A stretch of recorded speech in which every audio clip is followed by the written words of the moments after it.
وَذَرُوا ظَاهِرَ الْإِثْمِ وَبَاطِنَهُ، فرمایا کہ تم ظاہری گناہ کو اور باطنی گناہ کو، ہر قسم کے گناہوں کو چھوڑ دو، اس لیے کہ ان الذین یکسبون الاسم، کہ جو لوگ گناہ کا کام کرتے ہیں، گناہ کا عمل کرتے ہیں، گناہ کرتے ہیں، سیجزون بما کانوا یقترفون، فرمایا کہ عن قریب وہ اس کی سزا کو بھگتیں گے۔ آپ علیہ السلام کے دنیا سے جانے میں 1400 سال گزر چکے ہیں کہ آپ علیہ السلام اس دنیا سے پردہ فرمائے ہوئے ہیں۔ جتنی آپ علیہ السلام سے ہماری دوری ہوتی جا رہی ہے، آپ علیہ السلام کا زمانہ ہم سے دور ہوتا چلا جا رہا ہے، اتنی ہی ہم گناہوں میں، نافرمانیوں میں مسلسل آگے بڑھتے جا رہے ہیں۔ اور اب حالت یہ بن چکی ہے کہ کسی حکم پہ عمل کرنا، نیکی کی طرف ہاتھ بڑھانا، وہ تو ایسے بن چکا ہے جیسے کہ آگ کے انگارے کو اپنے ہاتھ میں لینا مشکل ہے۔ اسی طرح اللہ تبارک و تعالیٰ کے کسی حکم پہ عمل کرنا مشکل ہو چکا ہے، اور اکثر لوگ اسی غفلت میں اس حد تک جا پہنچے ہیں کہ وہ نہ حلال کو دیکھتے ہیں، نہ حرام کو دیکھتے ہیں، نہ جائز کو دیکھتے ہیں، نہ ناجائز کو دیکھتے ہیں، نہ صحیح کو دیکھتے ہیں، نہ غلط کو دیکھتے ہیں۔ جو دل نے چاہا وہی کیا، جو نفس نے چاہا وہی کیا، اور یہاں تک کہ اب تو یہ حالت بن چکی ہے کہ ایک تو وہ گناہ ہوتے ہیں کہ جو گناہ انسان کرے تو انسان کو مزہ اس میں محسوس ہو، لذت محسوس ہو، اور انسان کی کوئی خواہش اس سے پوری ہو۔ لیکن آج کل تو ہم میں سے اکثر لوگ ایسے گناہ کرتے ہیں جس میں کوئی مزہ بھی نہیں ہے، کوئی لذت بھی اس سے محسوس نہیں ہوتا، اس کے باوجود بھی ہم ایسے گناہوں کی طرف چہل قدمی کرتے ہیں۔ اس کی بنیادی سبب، بنیادی وجہ کیا ہے؟ کس بنیاد پہ ہم ایسے گناہوں کی طرف بڑھتے ہیں؟ اس کی بنیادی وجہ یہ ہے کہ ہم گناہ کے اوپر جو ہمیں عذاب کا خدشہ ہے، ہمیں سزا کا خدشہ ہے، وہ ہمیں دنیا میں ہم کہتے ہیں کہ بھائی اس پہ کسی قسم کا عذاب نہیں ہے، اس کا وبال اور سزا اور عقاب وہ صرف آخرت میں ہوگا۔ حالانکہ یہ ہماری غلط فہمی ہے، یہ ہماری کم علمی ہے، یہ ہماری غفلت ہے کہ گناہ پر صرف اور صرف آخرت میں عذاب ملے گا۔ جس طرح دنیا میں ہم سے کوئی غلطی ہوتی ہے اور ہم جا کے اس پہ ہمیں نقصان کا سامنا کرنا پڑتا ہے، اس کا نتیجہ مرتب ہوتا ہے۔ آپ گاڑی چلاتے ہیں، ذرا سی غلطی ہوتی ہے آپ سے، آپ کا ایکسیڈنٹ ہوتا ہے، آپ کی گاڑی کا نقصان ہوتا ہے، تو آپ کو دنیا میں اس کے نقصان کا نتیجہ مرتب ہوتا ہے اس پر، اور اس کے نقصان کا سامنا کرنا پڑتا ہے آپ کو۔ آپ کے جیب سے پیسے لگتے ہیں، آپ کی گاڑیوں کی ویلیو ختم ہو جاتی ہے، اس ریٹ پہ اگر آپ مکمل طور پہ بھی ٹھیک کریں اس ریٹ پہ دوبارہ نہیں بکتی، چونکہ آپ نے غلطی کی ہے اور اس غلطی کا سامنا آپ کو کرنا پڑے گا۔ اسی طرح میرے محترم بھائیوں، جس طرح دنیا میں کوئی عمل ہم سے غلط ہو، دنیا کی امور میں غلطی ہو اور یہاں پر ہمیں نقصان کا سامنا کرنا پڑتا ہے، اسی طرح اگر ہم کوئی گناہ کریں تو اس پر بھی ہمیں دنیا میں اس کے نقصان کا سامنا کرنا پڑتا ہے۔ لیکن سب سے بڑی غلطی یہ ہے کہ دنیا میں کیا، ہمیں تو آخرت پہ بھی یقین نہیں ہے، آخرت کے مقابلے میں بھی ہمارا یقین کمزور ہو چکا ہے۔ اسی لیے قرآن میں اللہ تبارک و تعالی ہمیں سمجھاتے ہیں کہ میرے بندو، فَأَمَّا إِن كَانَ مِنَ الْمُقَرَّبِينَ فَرَوْحٌ وَرَيْحَانٌ وَجَنَّةُ نَعِيمٍ وَأَمَّا إِن كَانَ مِنْ أَصْحَابِ الْيَمِينِ فَسَلَامٌ لَكَ مِنْ أَصْحَابِ الْيَمِينِ وَأَمَّا إِن كَانَ مِنَ الْمُكَذِّبِينَ الضَّالِّينَ فَنُزُلٌ مِّنْ حَمِيمٍ وَتَصْلِيَةُ جَحِيمٍ۔ یہاں پر اللہ تبارک و تعالی نے جہنمیوں اور جنتیوں کے صفات کا تذکرہ کیا ہے۔ جہنم کی صفات بیان کرنے کے بعد اللہ تبارک و تعالی کیا فرماتے ہیں؟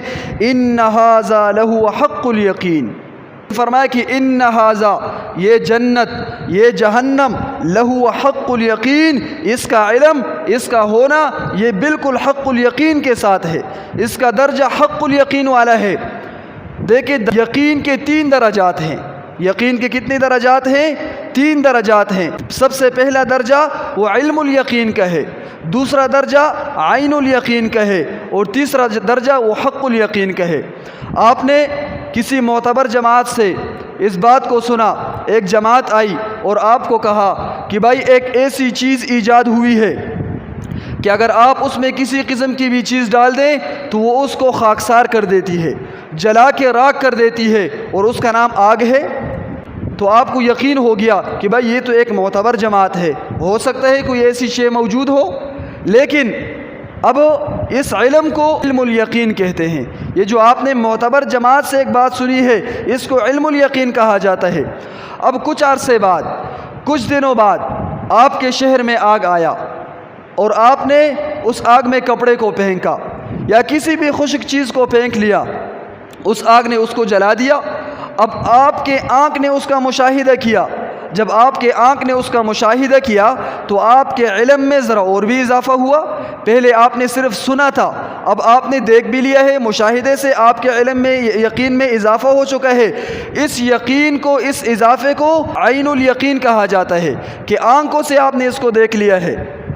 اب تیسرا درجہ، کچھ دنوں بعد، کچھ عرصہ گزر گیا، اب آپ نے کیا کیا کہ غلطی سے آپ کا ہاتھ آگ میں چلا گیا۔ جب آپ کا ہاتھ آگ میں چلا گیا تو آگ نے آپ کے ہاتھ کو جلا دیا۔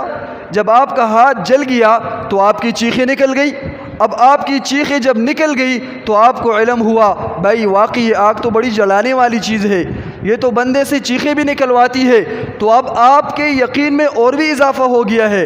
اب یہ تیسرا درجہ کہ جس میں آپ کا ہاتھ جل گیا ہے، آپ سے چیخیں نکل چکی ہے، اس کو حق الیقین کہا جاتا ہے، یعنی جس سے اوپر یقین کا اور درجہ ہی نہیں ہے، یہ یقین کا آخری درجہ ہے۔ تو قرآن میں اللہ تبارک و تعالیٰ فرماتے ہیں کہ جنت کا ہونا، جہنم کا ہونا، آخرت کا ہونا، فرمایا کہ یہ حق الیقین کا درجہ رکھتا ہے کہ اس سے اوپر یقین کا کوئی اور درجہ ہی نہیں ہے۔ لیکن جس طرح دنیا میں کسی بھی غلطی پر ہمیں نقصان کا سامنا کرنا پڑتا ہے، تو اسی طرح میرے محترم بھائیوں، اگر ہم دنیا میں کوئی گناہ کا عمل کریں تو ہمیں دنیا میں اسی طرح اس کے نقصان کا سامنا کرنا پڑے گا، اس کے نقصان کا کیا کرنا پڑے گا؟ سامنا کرنا پڑے گا۔ اور اس کی مثال آپ کو قرآن سے ملتی ہے، آپ کو احادیث سے ملتی ہے، آپ کو تاریخ سے ملتی ہے۔ قوم عاد، جن کو اللہ تبارک و تعالیٰ نے تند ہواؤں کے ذریعے ہوا میں اڑا کر اللہ تبارک و تعالیٰ نے ان کے سروں کو آپس میں ٹکرا کے ان کو ٹکڑے ٹکڑے کر دیا۔ اس کی وجہ کیا تھی؟ کیوں ان کو ٹکڑے ٹکڑے کیا گیا تھا؟ دنیا میں کوئی نقصان کیا تھا انہوں نے اپنا؟ کیا دنیاوی امور میں نقصان تھا؟ نہیں، گناہوں کی وجہ سے اللہ تبارک و تعالیٰ نے انہیں تباہ و برباد کر لیا ہے۔ قوم نوح کو اللہ تبارک و تعالیٰ نے پانی کے ذریعے تباہ و برباد کیا۔ اس کی کیا وجہ ہے؟ کیوں ان کو تباہ و برباد کیا گیا؟ اس کی وجہ بھی یہی ہے کہ انہوں نے دنیا میں گناہ کیے، اللہ تبارک و تعالیٰ کی احکام کی نافرمانی کی۔ آپ نے قوم لوط کو سنا، اللہ تبارک و تعالیٰ نے ان کی بستی کو آسمانوں پہ اٹھا کے، اور آسمانوں پہ اٹھانے کے بعد پلٹا کر زمین پہ پٹخ کر کے مارا، اور اس کے بعد اللہ تبارک و تعالیٰ نے ان پہ آسمان سے پتھروں کی بارش برسائی۔ تو یہ تمام واقعات جو ہمارے سامنے آتے ہیں، تو یہ اس بات پہ حجت ہیں، اس بات پہ دلیل ہے کہ اللہ تبارک و تعالیٰ جب بندہ گناہ کرتا ہے، اللہ تبارک و تعالیٰ کے احکام نہیں مانتا اور اللہ تبارک و تعالیٰ کے احکام کی نافرمانی کرتا ہے، تو اللہ تبارک و تعالیٰ دنیا میں بھی اس کو کیا کرتے ہیں؟ سزا اور عقاب میں مبتلا کر دیتے ہیں۔ لیکن آج یہ میری اور آپ کی غلط فہمی ہے کہ ہم کہتے ہیں کہ بھائی دنیا میں تو ہمیں اس کے اوپر عذاب ہی نہیں ملے گا، اور اسی وجہ سے ہم دڑا دڑ گناہوں میں مبتلا ہوتے ہیں، نہ حلال دیکھتے ہیں، نہ حرام دیکھتے ہیں، نہ جائز دیکھتے ہیں، نہ ناجائز دیکھتے ہیں، جو دل میں چاہا وہی کیا۔ عرض کرنے کا مقصد یہ ہے کہ انسان جب دنیا میں کوئی گناہ کرتا ہے تو اللہ تبارک و تعالیٰ اس کو دنیا میں بھی سزا اس کو مبتلا فرما دیتے ہیں۔ آج ہم پوری امت مسلمہ، صرف پاکستان کی بات نہیں کر رہا، پوری امت مسلمہ کو اگر آپ دیکھیں، ہمارے پاس وسائل کی کمی نہیں ہے، ہمارے پاس تعداد کی کمی نہیں ہے، ہمارے پاس مال و دولت کی کمی نہیں ہے، ہمارے پاس قوت کی کمی نہیں ہے، لیکن آج پوری دنیا میں مسلمان کیوں ذلیل ہو رہا ہے؟ کیوں رسوا ہو رہا ہے؟ اس کی بنیادی وجہ کیا ہے کہ ہم نے اللہ تبارک و تعالیٰ کے احکام کو بلا دیا ہے، ہم گناہوں کی طرف چل رہے ہیں۔ حالانکہ اس سے پہلے آپ علیہ السلام کا زمانہ دیکھیں، صحابہ کرام رضوان اللہ تعالی علیہم اجمعین کی زندگی دیکھیں کہ نہ ان کے پاس قوت ہے، نہ ان کے پاس تعداد ہے، نہ ان کے پاس اسباب ہے، نہ ان کے پاس مال و دولت ہے، لیکن اس کے باوجود بھی اللہ تبارک و تعالیٰ کفار پہ ان کو غالب فرما رہے ہیں، چونکہ انہوں نے اللہ تبارک و تعالیٰ کو اپنا بنا لیا تھا۔ اور جو اللہ تبارک و تعالیٰ کو اپنا بنا لے تو میرے بھائیوں پھر دنیا کی کوئی بھی طاقت اس کا کچھ نہیں کر سکتی ہے، اس کو کسی قسم کا نقصان نہیں پہنچا سکتی ہے۔ تو اس لیے عرض کرنے کا مقصد یہ ہے کہ آج ہمیں اس امر کی ضرورت ہے، اس کام کی ضرورت ہے کہ ہم اللہ تبارک و تعالیٰ کی طرف رجوع کریں، دنیا میں اپنے آپ کو گناہوں سے روکیں،